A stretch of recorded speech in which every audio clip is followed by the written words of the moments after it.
Bonjour et bienvenue pour ce nouveau JT Intelligent TV. Nous parlerons aujourd'hui de Linux, de Wikipédia, mais surtout nous ferons un zoom sur les trophées du libre. Linux est le poste de travail. Freeform Dynamics a sondé 1275 professionnels DSI, dont 90% utilisaient Linux sur au moins un poste de travail. Cette étude montre les motivations liées à la migration Linux. Tout d'abord, majoritairement, c'est une logique de coût direct qui domine, 70% des cas, mais aussi de coûts associés avec la limitation à l'achat de logiciels complémentaires tels que la suite bureautique par exemple.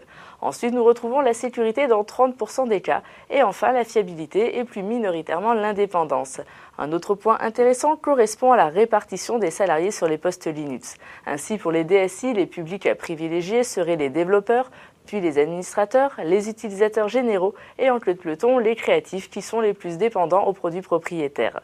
Cette étude montre qu'aujourd'hui, Linux n'est plus envisagé sous l'angle de la complexité, mais sur sa capacité d'intégration au sein du système d'information et surtout sur l'approche pédagogique des DSI auprès des utilisateurs. Wikipédia adopte une licence libre pour ses contenus et cela afin de favoriser la diffusion et la réutilisation de ceux-ci, notamment dans l'enseignement.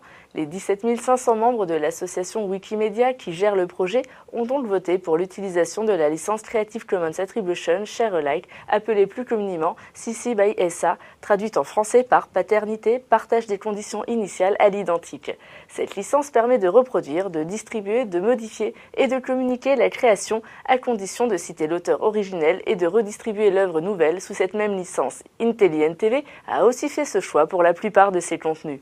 Vous retrouverez d'ailleurs le logo Creative Commons sous les vidéos en ligne soumises à cette licence. Zoom sur les trophées du libre. À quelques jours des trophées du libre qui auront lieu sur Soissons les 5 et 6 juin prochains, nous avons souhaité faire un zoom sur cet événement dont nous sommes partenaires. La 5e édition des trophées du libre regroupe 7 catégories: médias, professionnels, sécurité, administration, sciences, loisirs et éducation. Avec 125 projets de 35 nations différentes, les 19 jurés des trophées ont eu un choix difficile. À noter que les jurés sont bénévoles et ont donc consacré un temps précieux à sélectionner les projets. Voyons maintenant les finalistes par catégorie.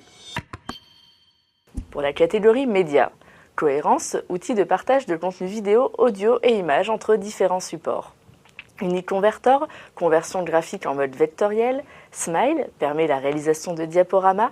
Kinovea, un logiciel qui permet l'analyse de vidéos et la décomposition de mouvements.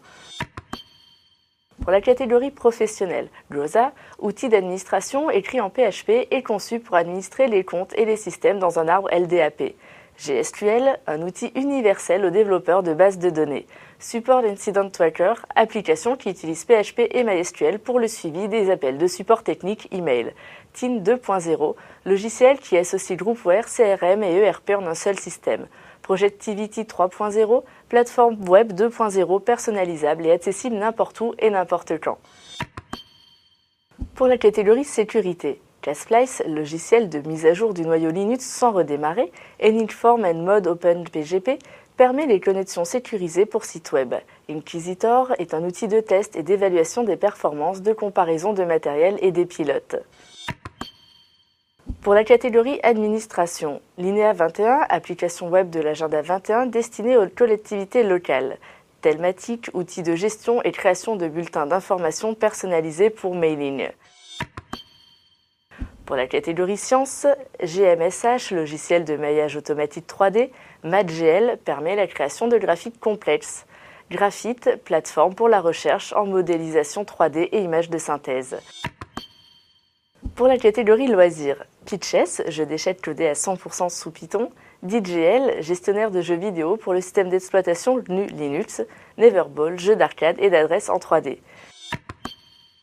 Et enfin, pour la catégorie éducation, Imustru, un professeur d'anglais en ligne, Valect, espace d'échange autour de la lecture personnelle, Oscar, outils qui permettent de gérer facilement une salle informatique.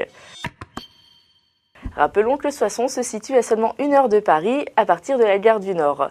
Des navettes seront aussi disponibles entre la gare et le site des trophées situé à l'IUT. Intelligent TV sera présente sur l'événement où elle disposera d'un plateau TV et captera l'ensemble des conférences. Nous vous espérons nombreux.